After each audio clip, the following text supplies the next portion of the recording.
Have you ever wondered if kindness still matters in today's world? If you believe that even the smallest act of compassion can change someone's life, maybe even your own, then this story is for you. Before we begin, don't forget to hit that like button and subscribe to Justice Reloaded HD. These are the kinds of stories we tell, the ones that might make you cry, or smile, or just believe in people again. And we'd love to know where you're watching from. Drop a comment below and tell us where in the world you are. Because sometimes, all it takes is one quiet moment, one simple gesture. Like offering a cup of coffee to a stranger. And that's exactly how this story begins. Lily Dawson had always been the kind of person you'd remember, even if she didn't remember to take a break, or sleep past 5 a.m. She wasn't flashy. She wasn't loud. But at the Silver Pine Cafe, nestled on a quiet corner of Colton, Ohio, she was a constant, like the scent of fresh waffles or the familiar ring of the entrance bell that echoed through the diner's warm walls. At 28, Lily had already spent 5 years behind the counter of Silver Pine, a place as much her second home as it was her workplace.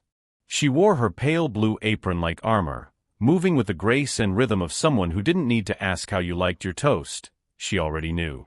Mr. Langston wanted his coffee black, no sugar. The Caldwell twins always switched plates halfway through.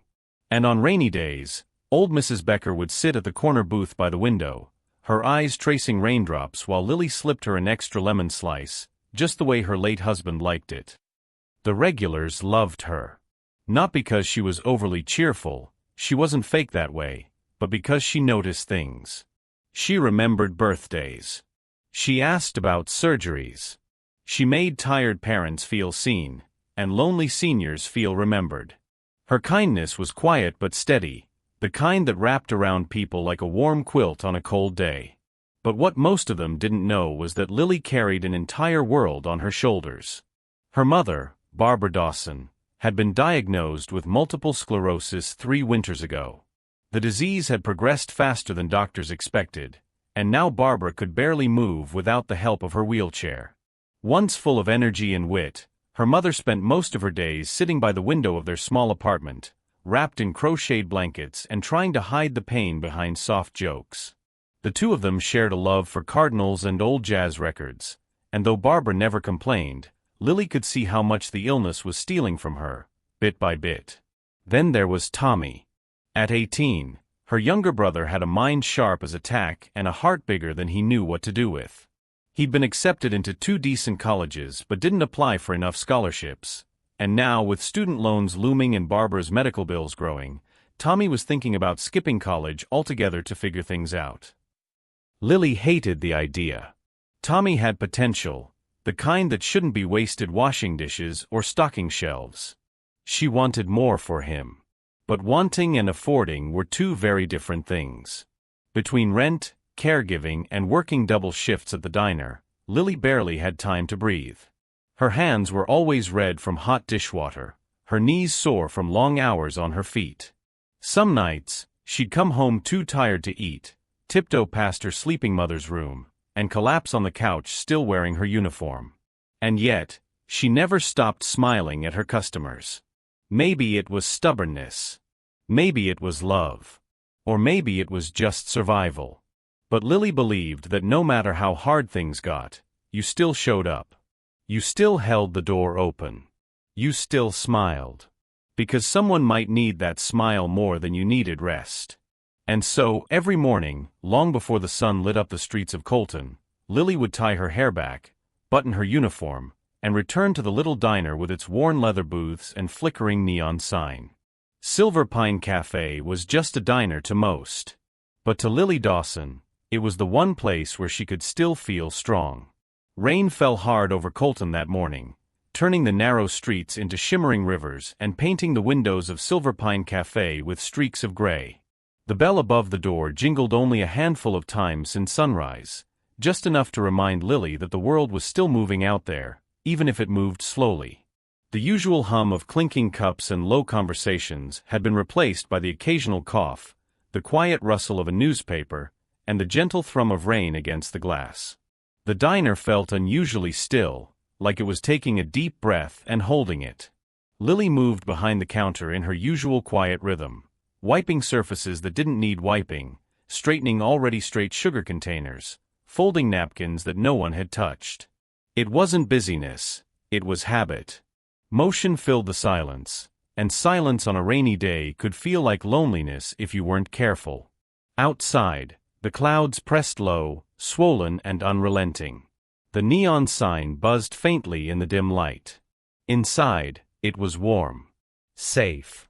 That was when the door opened. The sound of the bell startled even the cook in the back, whose head briefly popped through the service window. A gust of cold air swept in, along with the smell of wet pavement and something else, something tired. The man who entered wasn't remarkable at first glance. He was older, maybe in his late 50s or early 60s, with graying hair that curled slightly over his ears and a few days' worth of stubble across his weathered face. His coat hung heavily on his frame, damp and frayed at the edges. The fabric clung to his shoulders like it had soaked through long ago. His boots left watery footprints on the tiled floor with each dragging step. He moved slowly, deliberately, not from hesitation, but from exhaustion. Lily noticed immediately, even before he made it to the counter. She tucked her towel into the waistband of her apron and stepped forward just as he settled onto one of the stools. He didn't look around. He kept his eyes low, focused on the wood grain of the counter, like he was trying not to take up space. She approached gently, her voice soft but steady, the same tone she used with children and war veterans alike. "What can I get you today, sir?" He blinked, as if the question caught him off guard. Slowly, he raised his eyes to meet hers. They were tired eyes, deep-set, rimmed with shadows, but they were clear. Alert. Human. "Just a coffee," he said. His voice was low, rough, like gravel across pavement. "Black. If that's all right." "Coming right up," Lily replied with a small smile. The man gave a barely perceptible nod, then looked down again, folding his hands in front of him. They trembled slightly, either from cold or fatigue. Maybe both. The sleeves of his coat were worn thin at the cuffs, and the buttons didn't quite match, as if they'd been replaced over time by whatever was available. Lily turned to grab a clean mug from the stack, her movements practiced, but her mind lingered. Something about him felt familiar, not in the literal sense, but in the ache of him. She'd seen that kind of weariness before, in hospital waiting rooms, in overnight buses, in her own bathroom mirror after long shifts. It was the look of someone who'd carried too much for too long and didn't know how to put it down. She placed the mug gently in front of him and began to pour. Steam rose in slow curls, wrapping the space between them in warmth. The stranger sat quietly, his fingers curling around the warm mug of coffee Lily had placed in front of him. For a moment, he just stared at the rising steam, as if it held answers he'd been searching for. Then, slowly, he reached into his coat pocket. His movements were unhurried, but Lily sensed hesitation. His weathered hands rummaged through the folds of the fabric, pulling out a thin, worn wallet. The leather was cracked, soft from years of use, and held together by a fading stitch at the spine. He opened it, thumbed through its contents, and paused. There wasn't much inside. A faded photo. A receipt or two. A few coins, mostly nickels and pennies, with a single quarter sliding around in the corner. He began to count them, placing the coins gently on the countertop one by one. His hands trembled slightly, not just from the chill, Lily suspected, but from something deeper. When he finished, he looked down at the small pile of change. His lips pressed into a tight line. Lily's heart sank. It wasn't enough. "I thought I had more," he murmured, almost to himself. His eyes didn't meet hers. He gathered the coins slowly, brushing them into his palm with quiet shame. "I'm sorry. I didn't mean to waste your time." Before Lily could respond, another voice cut through the quiet of the diner like a knife. "If he can't pay, he can't stay." Lily turned. Henry Beckett, the cafe's manager, had stepped out from the back room, arms folded across his chest, eyes hard. At 48, Henry prided himself on efficiency, order, and a bottom line that never dipped below his standards. He was not a cruel man, just a rigid one. And to him, every transaction had to balance. "This is a business, not a charity," he continued, loud enough for the few other patrons to hear. The man's shoulders hunched further. His face, already tired, flushed with embarrassment. He rose halfway from the stool, clutching the change in one hand, his other gripping the edge of the counter for balance. "I understand," he said quietly. "I'll go." Lily didn't move right away. Her eyes stayed on him, not on the threadbare coat or the worn shoes, but on the way he avoided everyone's gaze. On the way his dignity seemed to shrink by the second. Something twisted in her chest. No. Not like this. She reached for the coffee pot again. "It's on me," she said softly, pouring a fresh stream of hot coffee into the man's cup and sliding it gently toward him. "Everyone deserves a warm drink on a day like this." The man froze. For a moment, he didn't speak. His eyes stayed on the mug, as if trying to understand what had just happened. Then he looked up, really looked at her, for the first time. His eyes were damp, but not from rain. "Thank you," he said hoarsely. "You don't know what this means to me." Lily gave a small nod, offering a kind smile. "It's just coffee." "No," he said, his voice stronger now. "It's more than that." Across the diner, Henry muttered something under his breath and turned sharply, retreating to his office without another word. The door slammed behind him. But the quiet that returned to the room felt different now, less hollow. And Lily, standing behind the counter with a pot of coffee in hand, felt the weight of what she'd done settle into her bones. Not heavy, but steady. The door to Henry Beckett's office creaked open just moments after he disappeared behind it. His voice followed, sharp and flat. "Lily. In my office. Now." The few customers still lingering in the cafe looked up, sensing something shift. The air, once filled with the quiet comfort of clinking cups and rain against the windows, suddenly felt brittle. Lily wiped her hands on her apron, set the coffee pot down gently, and walked toward the back with a steady, purposeful gait. Her heart, however, had already started to pound. Inside the office, the blinds were drawn and the air stale, faintly tinged with old coffee and a smell she couldn't place, maybe bitterness. Henry sat behind his cluttered desk, papers stacked carelessly beside a chipped ceramic mug. He didn't look up right away. She stood silently, waiting. Finally, he spoke.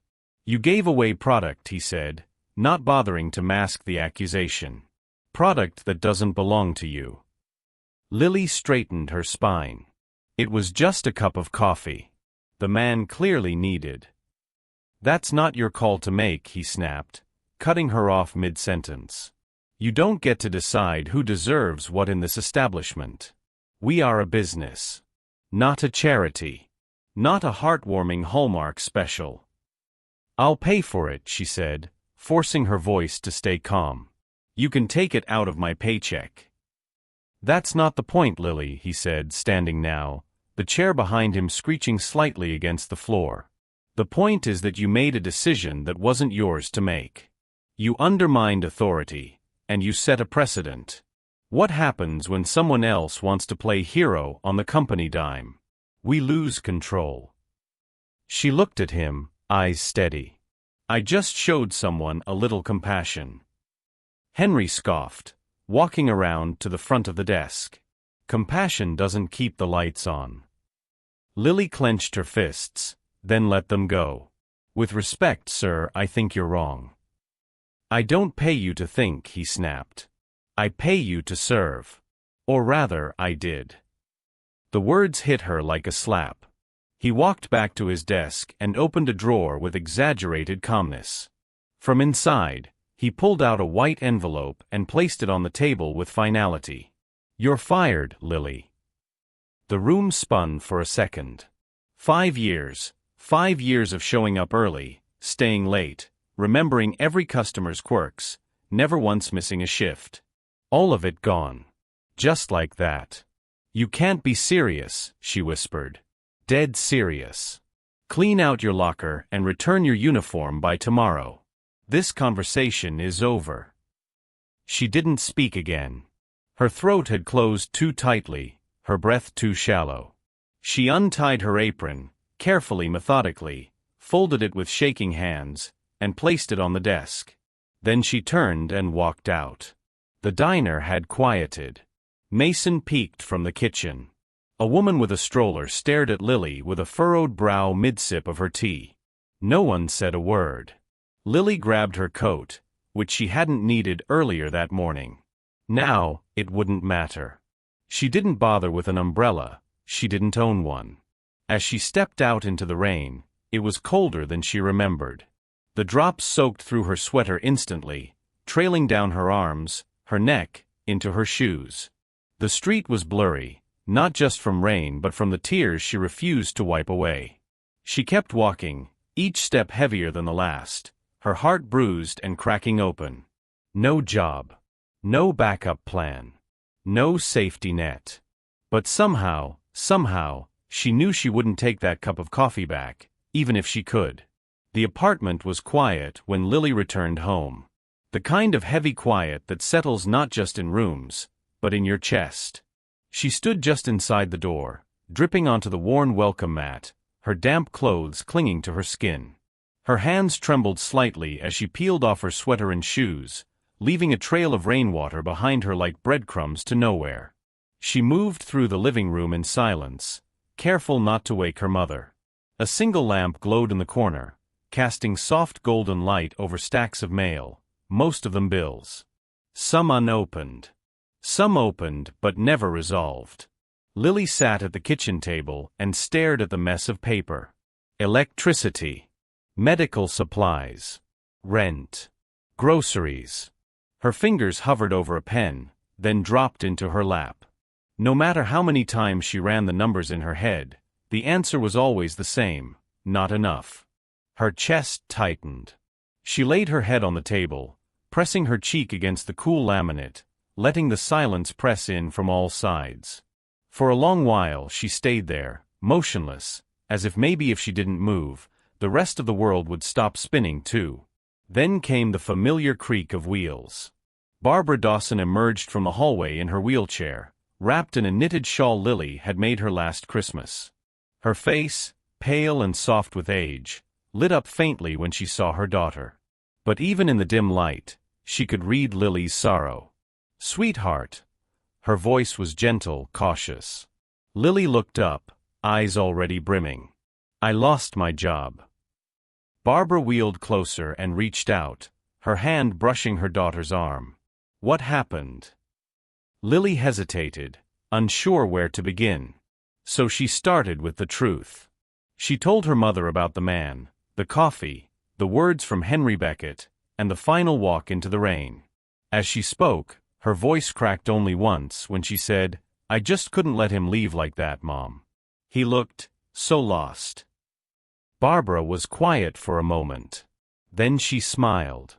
A small, patient smile that Lily had seen through years of pain, through diagnosis and decline, through hard days and harder nights. The kind of smile that said, "I've been through worse, and I still believe." "You didn't lose anything, Lily," her mother said softly. "You kept something. Something most people throw away without even noticing." Lily blinked. "What do you mean?" "You kept yourself," Barbara replied. "Your kindness. Your heart. You didn't give that man coffee because he deserved it. You gave it because you're the kind of person who does. And that's worth more than any paycheck." Lily swallowed hard, her lip trembling. "I'm scared," she whispered. "We need that money. I don't know what to do." Barbara took her hand and squeezed it gently. "We'll figure it out. We always do. But don't let the world take that light out of you, baby. Being good, it matters. Even when it hurts." The tears came then, not angry or bitter, but deep and quiet. Lily knelt beside her mother and wrapped her arms around her, burying her face into the familiar scent of lavender and old cotton. And Barbara held her, rocking gently, humming a tune from Lily's childhood that neither of them had sung in years. It wasn't a happy ending. Not yet. But it was a moment of peace. Of clarity. Of knowing that even when the world felt like it was falling apart, some things, like dignity and love, and the choice to be kind, could still hold. And in that moment, Lily didn't feel like she had failed. She felt free. The next morning began with the sharp, persistent ring of the doorbell. Lily had barely managed a few hours of sleep. Her head was still foggy from the weight of everything: unemployment, unpaid bills, the conversation with her mother echoing in her mind. She sat up slowly on the couch, wrapped in an old blanket, unsure if she had dreamt the sound. But there it was again, 2 quick rings and a heavy knock. She shuffled to the door, barefoot and bleary-eyed, and pulled it open. Mason stood on the porch, breathless and wide-eyed. His apron was still dusted with flour, and he was holding a raincoat under one arm like he had run the whole way. "You need to come back to the diner," he blurted. Lily blinked at him, confused. "Mason, I don't work there anymore. Remember? Fired. Publicly." I know," he said, motioning frantically with his hands. "But you have to see this. Trust me, this isn't something I can explain. You need to see it with your own eyes." She hesitated, arms crossed over her chest. The humiliation was still fresh. The thought of walking back into that place, facing Henry, the customers who saw her leave in the rain, it made her stomach twist. "I'm not in the mood for more embarrassment, Mason," she said, her voice flat. "It's not that," he urged. "Just, please. 10 minutes. If I'm wrong, you can leave and never talk to me again." Something in his tone, urgent, almost reverent, made her pause. Mason wasn't dramatic. If he said something big was happening, it was. 5 minutes later, Lily was back in her coat, hair still damp from the night before, following Mason down the block toward Silverpine Cafe. The morning air was crisp, the rain now just a memory on the pavement. And then she saw it. A black limousine sat parked directly in front of the diner, sleek and polished, its presence absurdly out of place in their humble neighborhood. Passers-by slowed to stare. The windows were tinted, but the sheer size and elegance of the vehicle made it impossible to ignore. Lily's pace faltered. "What is that?" "Just wait," Mason said, barely containing his excitement.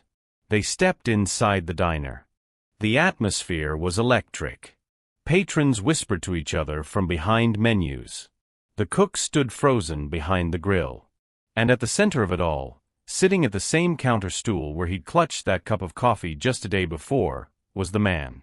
Only now, he wasn't wearing a threadbare coat or scuffed boots. He wore a tailored charcoal suit, crisp white shirt, deep navy tie. His silver hair was neatly combed back, his posture tall and confident. A pair of polished dress shoes rested beneath the counter.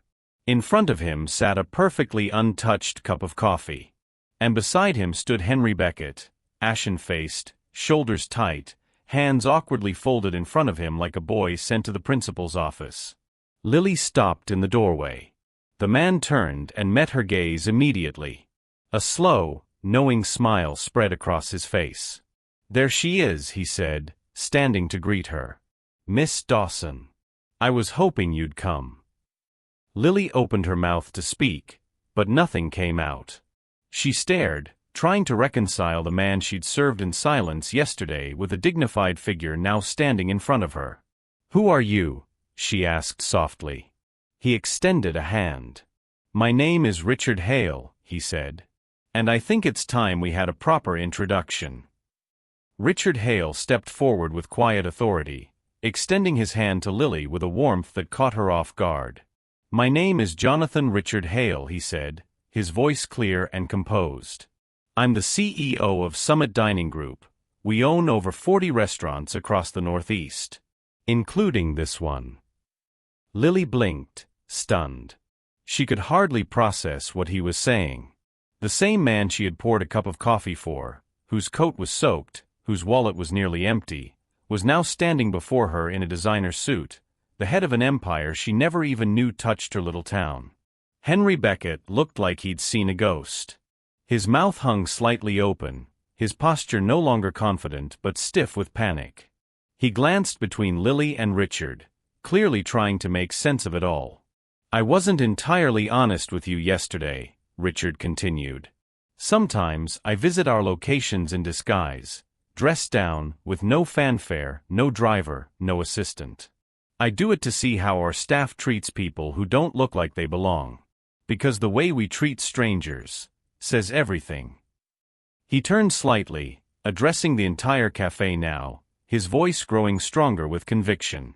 "In the last 3 months, I visited 15 different locations under the same circumstances. In all but one, I was ignored, dismissed, or quietly pushed out the door." He looked back at Lily. "You were the only one who offered me kindness without knowing who I was. You looked at me and saw a human being, not a burden, not a loss in profits, not a problem. Just a man who needed a warm drink on a cold day." Lily stood frozen, barely breathing. The room was so quiet you could hear the hum of the soda machine behind the counter. Richard turned to Henry next. "And you," he said, voice sharpening, "made it clear that compassion has no place in your version of this business. That ends today." He reached into his suit jacket and pulled out a folded envelope. "As of this moment, Mr. Beckett, your services are no longer required. You are officially terminated." Henry's face drained of color. He opened his mouth to protest, but no words came. He turned and walked briskly toward the back office without another glance. Richard returned his gaze to Lily. "I'd like to offer you a position," he said, his tone shifting once again to something softer. "Not just your job back, though you'll always have that if you want it, but a new role. One that allows you to shape how we treat our guests at every location under our brand." He reached into his coat again, this time producing a second envelope. "Customer Experience Manager for our Northeast region. You'd oversee 12 restaurants, train staff, help set policy. The salary is more than double what you made here. Full benefits, including health care." Lily's mouth opened, but nothing came out. Her hands trembled slightly. She didn't know what to say, how to react, whether to laugh or cry. Richard went on gently. "I've also spoken with some of your co-workers. I learned about your mother's medical condition, and your brother's college plans." He placed a small business card-sized envelope on the counter beside the job offer. "I'm establishing a $50,000 medical fund in your mother's name. And a full scholarship for your brother Tommy. He deserves a future. And you deserve to breathe." Lily felt her knees weaken. Her throat burned with a sudden swell of emotion. "Why would you do all this?" she asked, voice shaking. Richard looked at her with calm sincerity. "Because yesterday, you didn't just serve me coffee," he said. "You served dignity. And that's the kind of leadership we need more of." 3 months had passed since the rainy morning that turned Lily Dawson's world upside down. 3 months since she poured a cup of coffee for a stranger who wasn't really a stranger at all. In that time, Lily's life had transformed in ways she never could have imagined. Now she stood at the front of a sleek, modern conference room in downtown Boston, facing a room full of polished executives, store managers, and hospitality staff from across the entire Summit Dining Group. A screen behind her projected her name and new title in bold letters. Lily Dawson, Regional Customer Experience Manager, Northeast Division. She took a slow breath, holding the wireless microphone in both hands, grounding herself. Though the room was full, it felt surprisingly intimate. These people weren't just colleagues now, they were listeners. Learners. Maybe even believers. Her eyes scanned the front row, and her heart softened. Her mother, Barbara, sat proudly in her wheelchair, dressed in a soft blue cardigan, her hands folded in her lap. Beside her sat Tommy, his school lanyard peeking out from his jacket. He caught Lily's glance and gave her a quiet thumbs up, followed by a quick heart shape formed with his fingers. Lily smiled, steady, sincere. She stepped closer to the mic and began. 3 months ago, I lost my job for giving a man a cup of coffee. The room went still. I didn't know who he was. I didn't know he ran the very company that had employed me for 5 years. All I knew was that he looked tired and cold, and like the world hadn't been kind to him in a while. And I had the chance to offer something small, but human. She paused, letting her words settle. That coffee cost the diner $2.50, she continued. But that's not what mattered. What mattered was the moment it created. A moment that said, I see you. You matter. Lily looked out at the faces watching her. Some nodded. Some blinked away the sting in their eyes. We live in a world where efficiency is everything. Where time is money. Where kindness is often seen as optional, or worse, unprofessional. But I'm here to tell you, kindness isn't the opposite of good service. It is good service. The applause came slowly at first, then gathered into a wave of clapping hands and rising energy. Lily lowered the mic slightly, her eyes drifting again to her mother, who now had tears in her eyes, and to Tommy, who mouthed, "You did it." She wasn't sure when the moment would stop feeling surreal. The promotion. The salary. The freedom from choosing between groceries and prescriptions. The knowledge that Tommy had a future, and Barbara had security. But more than that, Lily had a platform now. A voice. And she intended to use it to help others see what she saw every day in that little diner. Behind every tired face was a story, behind every request was a person, and behind every small act of service was a chance to be something more. As the clapping faded and the crowd settled, Lily finished with the words that had echoed in her heart since that day. Sometimes, it's not about coffee at all. Sometimes, it's about choosing people over profits. And in doing so, you change more than just someone else's day. You change your own. So, what would you have done if you were Lily? Would you have kept your job, or kept your heart? If this story touched something in you, please hit that like button, subscribe to Justice Reloaded HD, and drop a comment below telling us where in the world you're watching from. We'd love to hear your voice. Because sometimes it's the smallest act, a warm cup of coffee, a quiet moment of compassion, that can change someone's world. And when you lead with kindness, it always finds its way back to you. Often in ways you'd never expect.